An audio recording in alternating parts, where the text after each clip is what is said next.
No importan los colores, no importan las banderas, no importan los partidos, no importan las ciudades, no importa la economía, no importan las elecciones. Sin agua, nada importa. El agua es el presente y el futuro. Sin agua, somos historia. Descarga ya la agenda del agua y exígela a tus candidatos a Cámara de Representantes y Senado en todo el país. Es un asunto urgente, es una cuestión de vida. Sin agua, somos historia. Hola, un saludo a todos quienes hoy se encuentran en este Facebook Live, una nueva jornada de la Agenda del Agua desde Santander, y aquí también nos encontramos con un invitado nacional, candidato al Senado de la República, Gustavo García. Hoy nos acompaña en este espacio de reflexión. Nos alegra mucho contar con su participación, Gustavo. Muchas gracias por estar aquí con nosotros. Pues para arrancar, Gustavo, un poco contarle a quienes nos están escuchando en estos momentos quién es Gustavo García, por qué esa iniciativa, digamos, de participar en lo electoral, pero también, desde luego, ese compromiso con el tema del agua y de los asuntos ambientales en el país. Carlos, no, muchas gracias a ti, de verdad, por darnos la oportunidad de dirigirnos a todos los interesados en un mejor mundo, en un mejor país. Creo que es muy importante que tengamos en mente no solamente la importancia del agua y de la naturaleza en nuestro entorno, sino la importancia de hacer la paz con el ambiente, la paz con la naturaleza, que ya más allá de la frase trillada de para tener un mejor futuro para nuestros hijos, es para tener un mejor presente para el mundo.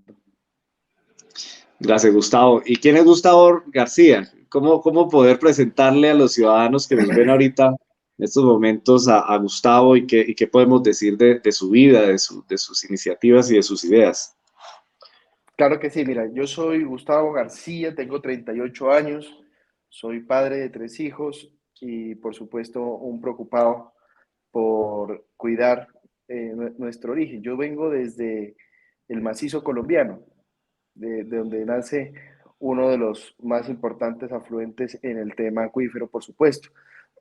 Como sabes, hemos trabajado con mi padre, con Guillermo García Realpe, hace muchos años ya la agenda del agua en todo el país y por supuesto adelantando labores de defensa, de discusión, de debates que han llegado al Congreso de la República para poder defender particularmente el tema del páramo de Santurbán, la protección, evitar la licencia de explotación, pero también en todas las cuencas hidrográficas de Colombia. Es decir, esta es una lucha que venimos adelantando desde el equipo hace mucho rato y por supuesto ahora desde la aspiración que estamos haciendo en el marco de la coalición de la esperanza con el número 90, queremos también llevar esa agenda de protección ambiental, de protección del agua al Congreso de la República. Bueno, yo quiero recordarle a los ciudadanos que Gustavo García Realpe, el papá de Gustavo, también nos acompañó en unos debates de control político muy importantes sobre el asunto de Santurbán. Y ese debate de control político, convocado además por tu padre, fue fundamental para crear una especie de acuerdo de voluntades, y además muy interesante porque es la primera vez, entre pocas veces pasa, que casi toda la bancada política colombiana se ponga de acuerdo con un tema. Y eso pasa si existen, digamos, promotores y políticos que sean capaces de afrontar de manera vanguardista estas discusiones, para que luego, digamos, el mundo de la política entienda que esa es la conclusión correcta, y eso lo debemos reconocer siempre, y a tu papá que ha estado ahí involucrado. Y seguramente, pues ahora que nos cuentas, Gustavo, todo ese trabajo también viene precedido de un equipo en el que has estado allí involucrado. Gustavo, pues arranquemos, digamos, con los temas. Nosotros hemos venido elaborando una agenda que toca 5 puntos especialmente. Digamos, eso se ha venido ampliando. Hace unos días estuvimos hablando con el profesor Manuel Rodríguez, que es una autoridad a nivel nacional sobre temas ambientales, de cambio climático, de agua, pero también hemos venido conversando con algunos especialistas de la región, y de esas conversaciones han surgido, digamos, conclusiones. Nosotros le llamamos capítulos de la agenda del agua, que quiero compartirte. Uno de ellos, que es muy importante para nosotros, tiene que ver con lo que hemos denominado el límite de los proyectos de desarrollo frente a la posibilidad de que estos impliquen un daño a perpetuidad en la naturaleza. En la legislación colombiana aún no hay mucha claridad sobre ese asunto de los daños a perpetuidad, y hemos encontrado que muchos de los grandes megaproyectos, en particular los dedicados a proyectos de gran minería en Colombia, digamos, no contemplan en su análisis de costo-beneficio los daños a perpetuidad. ¿Qué opinión te merece este asunto a ti, Gustavo, sobre los daños a perpetuidad, y qué podríamos hacer desde una agenda legislativa para afrontar esta realidad en la que nos encontramos? Yo creo que en el tema de daños a perpetuidad hay por lo menos dos análisis que es importante que adelantemos desde el Congreso de la República. Uno es el tema jurídico, es decir, régimen de responsabilidad, régimen de prevención, y es un tema de carácter legal que podemos establecer, digamos, de manera fehaciente, de manera fácil en una ley. Esto se puede determinar, por ejemplo, debe hacerse un estudio, debe adelantarse la protección, debe haber un daño asegurable cuantificado en el análisis de riesgos antes de la elaboración de un contrato, y pues obviamente que si esos requisitos no se cumplen, derive en la inviabilidad de la utilización de licencias. Es decir, ese, por ejemplo, fue uno de los temas más importantes en el tema del páramo de Santurbán. Es decir, mire, aquí no hay una legislación clara, aquí no podemos determinar claramente los daños. Este termina siendo no solamente una protección que hacemos al páramo, sino termina siendo una discusión de carácter estratégica para la protección de todos los entornos ambientales de Colombia, y por eso el lema de esa lucha fue Santurbán causa nacional, porque precisamente se evidenció que no hay un régimen jurídico que determine esas responsabilidades y hasta qué punto puede haber una explotación, una actividad productiva que de verdad no perjudique el medio ambiente. Pero otro es el tema también, y que no es menor, de la concientización o concienciación de la importancia moral y ética que tiene la protección del medio ambiente. Yo creo que tenemos que entender que la paz con la naturaleza también debe ser un eje fundamental en el desarrollo de las discusiones que nosotros tenemos. Y lo he querido llevar a un plano un poco, digamos, para que se entienda, porque las discusiones que nosotros damos siempre terminan llegando entre antropocentrismo o no. Y yo creo que esa discusión tenemos que avanzarla de tal manera que entendamos que el medio ambiente, que la paz con la naturaleza, que el animalismo, son formas vedadas de humanismo, son formas en que nosotros constituimos una mejor individualidad en las personas, y a través de esas individualidades generamos colectivos de mejor, digamos, proyección moral, intelectual, y por tanto mejores sociedades. Entonces, me parece que hay que asumirlo desde la posición jurídica de la protección del medio ambiente, pero también desde la concepción moral de hacernos mejores personas, mejores seres humanos.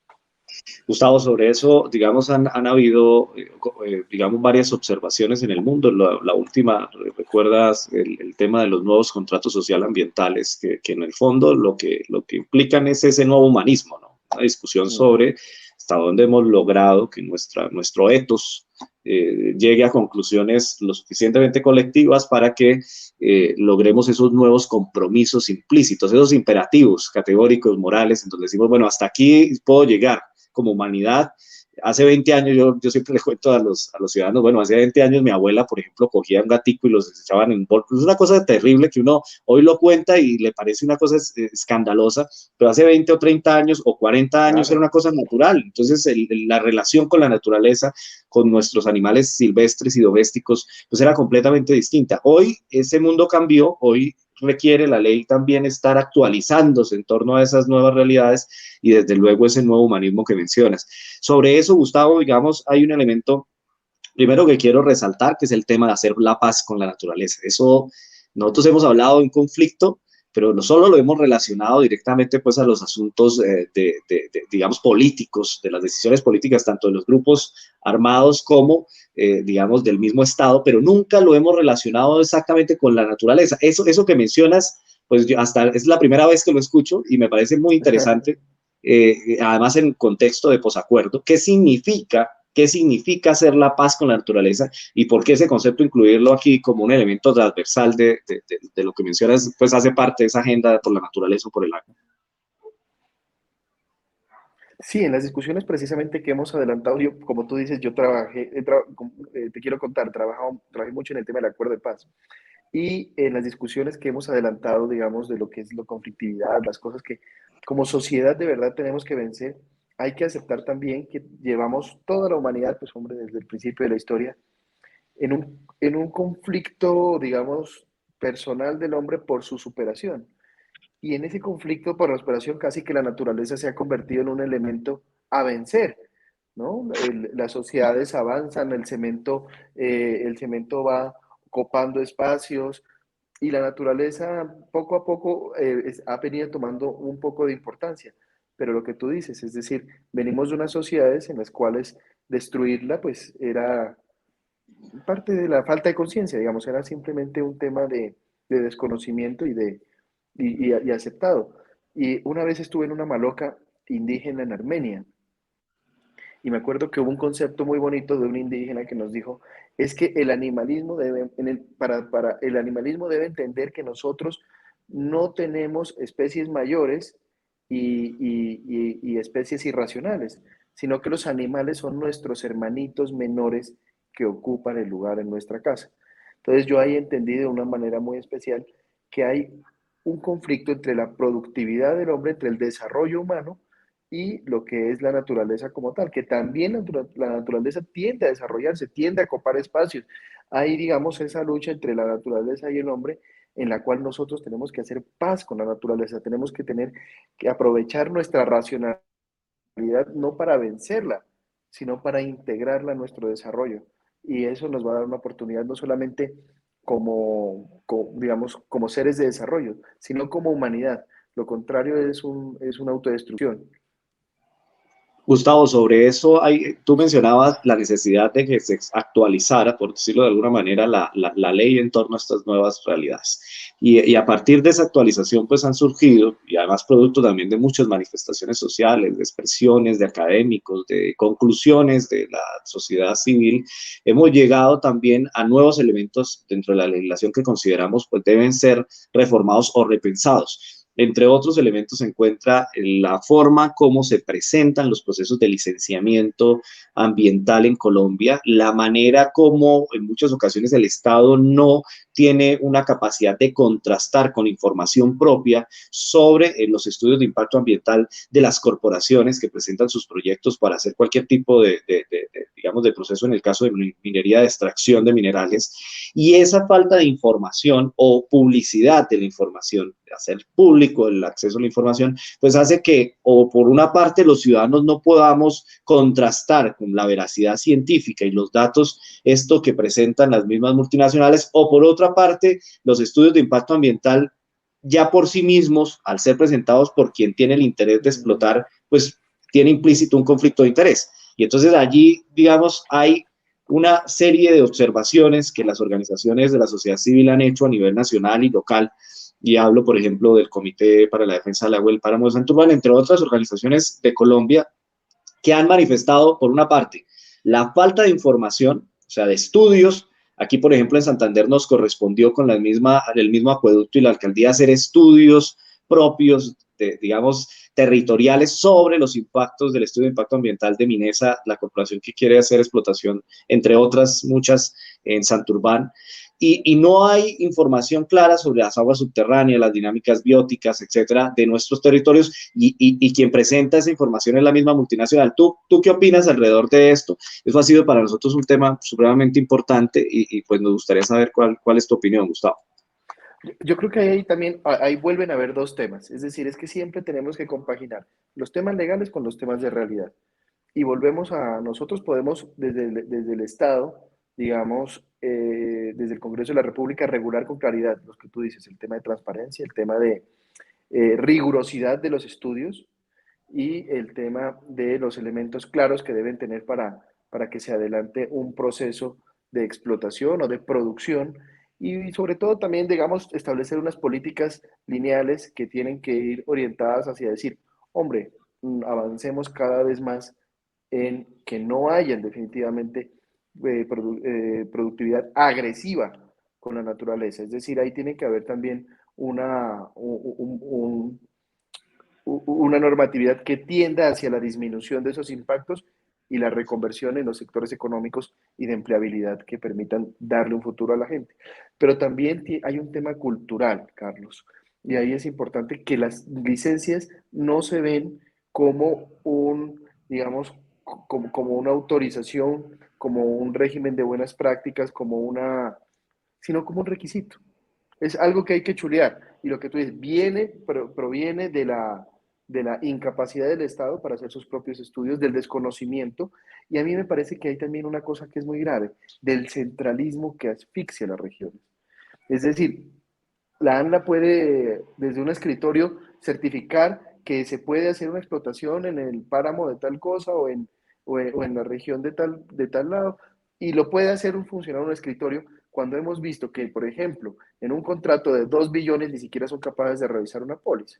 Entonces, ¿cómo es posible que nosotros, digamos, dependamos de ese centralismo, olvidemos a las comunidades, olvidemos a las alcaldías, olvidemos a las gobernaciones, que al fin y al cabo son las autoridades que están también ahí? Entonces, yo creo que hay que repensar el modelo, entender que el agua, por ejemplo, es un activo estratégico de la nación. Claro. Porque tenemos la Agencia Nacional de Hidrocarburos y no la Agencia Nacional del Agua. ¿Por qué, por ejemplo, no estamos pensando en que el agua, además de ser importante para protegerla como activo del ambiente, también es un asunto de dignidad humana? ¿Cómo hay municipios, grandes municipios, o incluso capitales de departamento, que hoy en día tienen problemas con el acueducto, que la Sí. gente no tiene agua? Es decir, nos falta mucho, mucho, mucho en el tema del agua, desde el punto de vista de su protección, pero también de su uso. Yo creo que eso podríamos trabajarlo muy bien en el Congreso de Yo la República. recojo, Gustavo, dos cosas que mencionas. Una, que además hace parte de la realidad de muchos de los megaproyectos en nuestros territorios, y es la relación centro-periferia. Allí, digamos, se resume buena parte de los grandes conflictos y de las infortunadas resoluciones que se le han dado, manejos que se le han dado a estos megaproyectos. Bueno, ya el caso de La Guajira con el Cerrejón, el caso de Cerro Matoso, el caso de Jericó, que también terminó siendo un conflicto complejísimo, el tema de Santurbán. Pero mira dos casos concretos: Santurbán y Jericó no se desarrollaron en buena medida porque afectaba intereses digamos, de ciudades o de pobladores de ciudades que se percataron de esa situación y que sintieron que sus intereses estaban en juego. Pero, por ejemplo, hay territorios en el Chocó, en Antioquia y Chocó tiene mucha realidad minera que absolutamente nadie pues puede decir: yo voy a asumir la responsabilidad digamos, de salir a manifestar alguna observación al respecto. Primero, porque son poblaciones olvidadas, supremamente escondidas. Es esa Colombia olvidada que no ha tenido, digamos, una relación tanto de tomar decisiones sobre su propio territorio, como tampoco, digamos, una relación asertiva con el centro. Y eso, desde luego, que ha generado o suscitado estas manifestaciones que yo creo que hoy resumen ese nuevo paradigma que se está abriendo campo en Colombia. Tiene mucho que ver, desde mi punto de vista, Claro. esa conflictividad entre centro-periferia, lo que está pasando en Colombia. Hoy ese despertar, que Gustavo García hoy sea candidato, yo creo que también hace parte de esa realidad que se abre paso, Gustavo. Quería hacerte una pregunta sobre un aspecto que mencionabas, que además está vinculado con el cuarto punto que venimos manejando en la agenda del agua, y tiene que ver ya no con las reformas constitucionales o a la ley, sino con los acuerdos de voluntades. Hay un aspecto que nos parece increíble, y es que realmente muchos de los grandes proyectos de interés sobre la calidad de vida o de la vida digna de los ciudadanos están vinculados a la falta de acuerdos de voluntades entre los sectores políticos. Entonces, por ejemplo, las PETAR, las plantas de tratamiento de aguas residuales para las grandes ciudades, que es en últimas un compromiso de la ciudad para con los ciudadanos de aguas abajo, o sea, con los pueblos que quedan aledaños, y las plantas de agua potable de los pueblos que poco contaminan, pero que no tienen acceso siquiera. En Santander es la mitad, por ejemplo, de los santanderianos quienes no tienen agua potable, que es una cosa pues alarmante en pleno siglo XXI. ¿Qué hacer entonces, Gustavo, cuando no se trata de la ley solamente, sino de la capacidad de convocatoria o abocar a la política hacia esos acuerdos? ¿Cómo hacemos pues para que eso ocurra más allá de los intereses personales y digamos, de esas tensiones partidistas que muchas veces son las que impiden que los acuerdos se hagan? Aquí aprovecho la pregunta para una cuña. Por eso es importante elegir a nuestros representantes, a nuestros senadores, que son los que llevan el mensaje de la región hacia el centro y ponen en la en el debate, en la arena política, la discusión sobre los temas importantes, por ejemplo, de las regiones, del ambiente. Por eso también queremos llegar al Senado de la República. Pero yo creo que la discusión sobre acuerdo de voluntades, volvemos al punto anterior, seguimos en la discusión de centro-periferia que nos tanto daño le está haciendo a nuestro país y que debemos también profundizar en el tema de desmontar un poquito ese descentralismo asfixiante que tenemos con las regiones. Y lo otro es también centrar y poner el dedo en la llaga. Es decir, tenemos un problema que empezar a construir y es cómo vamos a hacer una reactivación económica, una reactivación agropecuaria, una reactivación, digamos, del campo, cómo vamos a tener un futuro, una soberanía alimentaria en nuestro país, respetando la naturaleza. Y yo creo que esa es una discusión que se debe hacer de manera responsable, de manera programada y llamando la atención de nuestros líderes en la nación. Uno de los grandes problemas, mira, uno de los grandes problemas, el problema que no nos deja solucionar nuestros problemas son las discusiones inmanes que tenemos en el país. Acá estamos pendientes que un expresidente le dijo al otro, que el otro le dijo al uno, que entonces opinó que tal cosa, y eso concita todo el apoyo y el interés nacional y las discusiones se van hacia esa parte que en nada, absolutamente nada afecta el desarrollo de la región. Por el contrario, lo frena. En cambio, si nosotros llevamos a la discusión, a la palestra pública, lo que verdaderamente importa, lo que estamos pensando en las regiones, lo que nos sirve para pensar, por ejemplo, en lo que tú dices, en ver cómo arreglamos el tema de minería artesanal, cómo arreglamos el tema de la producción del pan coger, pero también cómo pensamos en una industrialización del campo que permita aumentar la productividad y hacernos más competitivos al tiempo que protejamos la naturaleza. Entonces, yo creo que esas son las discusiones que importan y las que nosotros queremos llevar en el Congreso de la República. Gustavo, ya vamos involucrándonos a un último tema. Bueno, nos quedan dos realmente, pero hay uno que es el que ha sido bastante polémico en estos últimos meses de campañas electorales, que además ha suscitado una serie de comentarios de bloques políticos de distinto índole, pero en el que en el fondo implícitamente hay un acuerdo común y tiene que ver con que, por lo menos por ahora, no vemos ningún bloque político diciendo no debe haber transición energética. Esa conclusión, que si bien pueden haber diferencias en las formas, en los tiempos, en los mecanismos, una conclusión en la que sí debemos llegar sí o sí es, bueno, tiene que haber una transición energética, pero, digamos, las formas, pues sí, es una cuestión mucho más política y mucho más de la discusión de las tendencias. Y ahora la pregunta, Gustavo, tiene que ver es con eso, o sea, ¿cómo tú ves esa transición energética? Por ejemplo, nos decía el profesor Manuel Rodríguez, que era una cosa que hasta el momento no nos habían dicho. Él mencionaba que, digamos, que en el ejercicio de la transición no era tan difícil que Colombia lograra transición. O sea, porque su desarrollo industrial y su relación con la agricultura pues había cambiado mucho y entonces la generación de esa transición, digamos, no era tan compleja. Era más fácil que la matriz cambiara, que era mucho más difícil para los países desarrollados que tenían una mayor relación con el petróleo y con determinadas fuentes de energía, que esa transición se hiciera que en el caso de Colombia. Ahora, también hay otro argumento, quienes dicen que es que dependemos demasiado del petróleo y que nuestra economía se iría a pique si esa transición se hiciera de forma rápida. Entonces, ¿cuál es tu opinión, Gustavo? ¿Qué podemos hacer y cuál podría ser como esa conclusión, más allá de la diferencia con los demás, en qué sí deberíamos ponernos de acuerdo independientemente del bloque político que representemos? Yo creo que estas son de las soluciones, estos son de los problemas que se solucionan dándoles la razón a todos, ¿no? Sí. Creo que a pesar de que parecen versiones encontradas, terminan siempre teniendo un poco de realidad ambos puntos. Es decir, si vamos a terminar no solamente los temas, por ejemplo, de explotación inmediatamente, no solamente hay conflictos de índole ambiental, de índole presupuestario, de índole económico, sino también jurídico. Y yo creo que eso es una realidad que hay que hacer. Pero no puede haber una discusión sobre el fin, sino sobre el camino hacia ese fin, que es obviamente todos queremos una transición de energías hacia las energías limpias, tenemos que recorrer ese camino y tenemos que empezar ya, pero sí pueden haber unos acuerdos sobre los fundamentales. El acuerdo sobre lo fundamental, por ejemplo, yo creo que tenemos que partir desde un punto, no al fracking.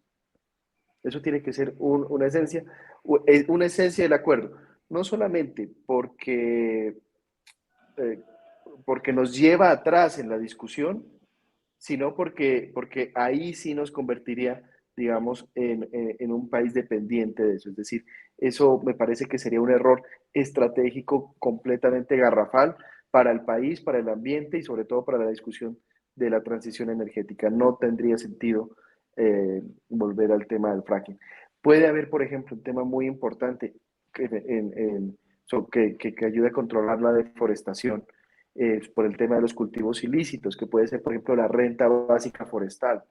Empezar a generar ingresos. ¿Cómo podemos decir que hay billones de pesos para los contratos de los amigos pero no hay para la protección del medio ambiente? Entonces, yo creo que tenemos que hacer un ejercicio responsable y entender que sí hay cómo dar esos pasos, cómo hacer una agenda asertiva, pero lo que hay que tener es voluntad política. Y la voluntad política se pide, se profesa, pero también se exige.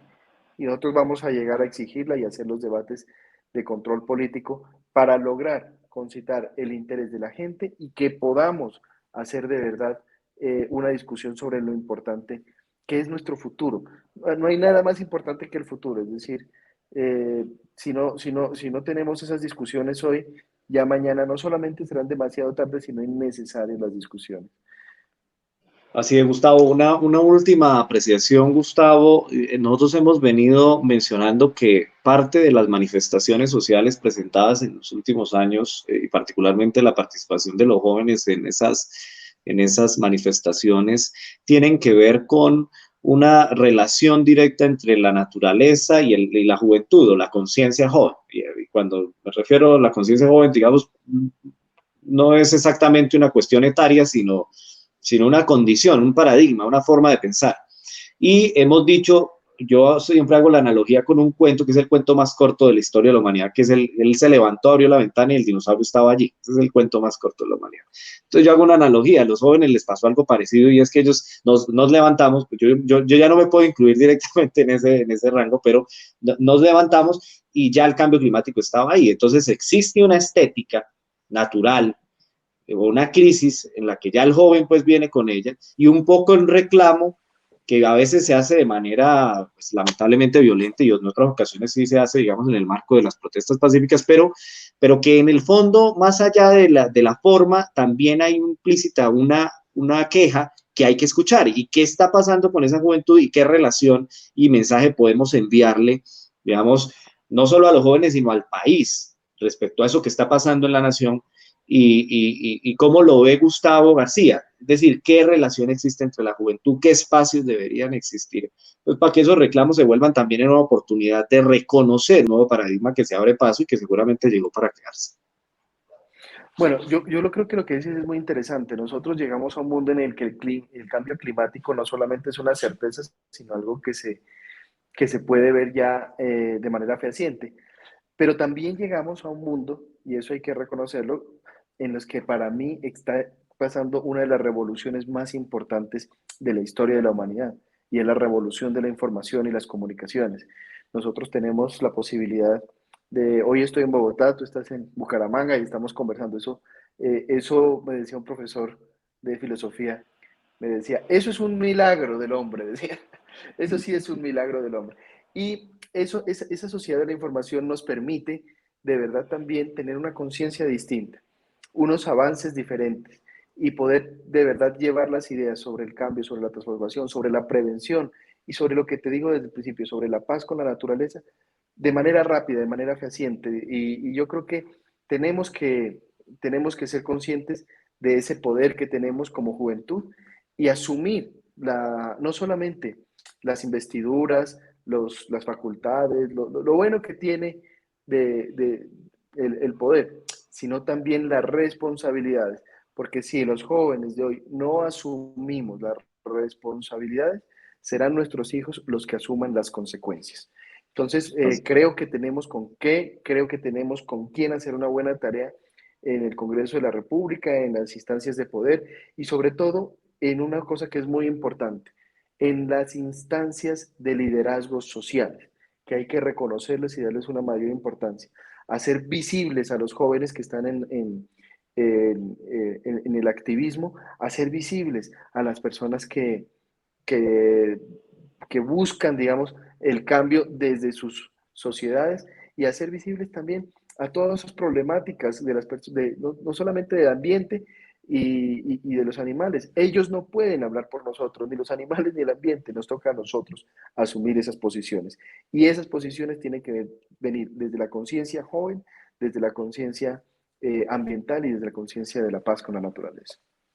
Y bueno, Gustavo, ya se nos acabó, digamos, el tiempo de este espacio para contarle a la ciudadanía quién es Gustavo García, por qué está involucrado en este ejercicio electoral, que es un trabajo, bueno, de mucho esfuerzo, de muchas dificultades, pero también que tiene de redituable pues el hecho de poder abanderar causas y sentir que efectivamente se puede transformar el país, más aún en esta época de enormes cambios que estamos viviendo en Colombia. Entonces, pues ya un mensaje para finalizar, Gustavo, a la ciudadanía, a los santanderianos, a los colombianos que nos escuchan en varias partes del país. ¿Cuál podría ser ese mensaje en el marco de la Agenda del Agua de Gustavo García para la ciudadanía en Colombia y su invitación, pues, en últimas, al ejercicio y a la participación, no solo electoral, sino política, en términos muy amplios? Sí, yo creo que empiezo por donde terminaste. La invitación es a que participemos. Este 13 de marzo se elige el Congreso. Siempre la gente se concentra en el tema presidencial, que es muy importante. Un presidente puede dirigir las políticas públicas, hacer los presupuestos, hacer el Plan Nacional de Desarrollo, pero es desde el Congreso de la República desde donde podemos hacer las reformas que el país necesita, las reformas en temas legales y en temas constitucionales. Y por eso yo quiero invitarlos a que compartamos esa preocupación. Yo tengo una preocupación porque creo que tenemos una constitución con unos derechos, con una carta de derechos muy bella, pero no las estamos cumpliendo, que estamos viviendo en medio de la injusticia, que estamos viviendo en medio del hambre, que estamos viviendo en medio de muchas afectaciones a nuestro entorno. Y que creo que si nosotros creo que nosotros no podemos tratar de seguir abriendo la puerta con la misma llave. Si queremos un cambio, tenemos que cambiar de llave, tenemos que cambiar de chip, tenemos que hacer un clic en la historia y decirle, hombre, como jóvenes asumamos la responsabilidad de esto, no solamente aspirando, sino eligiendo jóvenes y de esa manera empecemos un cambio, una transformación hacia lo verdaderamente importante, que es nuestra humanidad, entendida como individuos y como inteligencia colectiva para tener un mejor país. Nosotros estamos en el marco de la coalición de la Alianza Verde y el Centro Esperanza, con el número 90 al Senado de la República. Hemos llegado ahí por la invitación de varios colombianos ilustres, como el doctor Humberto de la Calle, que nos ha permitido ser parte de esa lista. Y yo creo que nosotros podemos construir una agenda en una bancada decente, en una bancada que se preocupe por lo importante y sobre todo una bancada independiente, que no dependa de los intereses protervos de veces de multinacionales o de grandes capitales que desvían la atención sobre lo importante que es la gente. Gustavo, muchísimas gracias por acompañarnos. Mis mejores deseos en esta empresa electoral y desde luego en esta iniciativa ciudadana que se ha significado su candidatura. Y bueno, entonces pues bienvenido a la Agenda del Agua y a todos los ciudadanos y ciudadanas que hoy nos acompañaron. Muchas gracias por estar allí y por participar en este espacio común sobre ese nuevo contrato social ambiental que se está abriendo paso en Colombia y que nos lo merecemos más que nunca. Muchas gracias, Gustavo. Muchas gracias. No importan los colores, no importan las banderas, no importan los partidos, no importan las ciudades, no importa la economía, no importan las elecciones. Sin agua, nada importa. El agua es el presente y el futuro. Sin agua, somos historia. Descarga ya la Agenda del Agua y exígela a tus candidatos a Cámara de Representantes y Senado en todo el país. Es un asunto urgente, es una cuestión de vida. Sin agua, somos historia.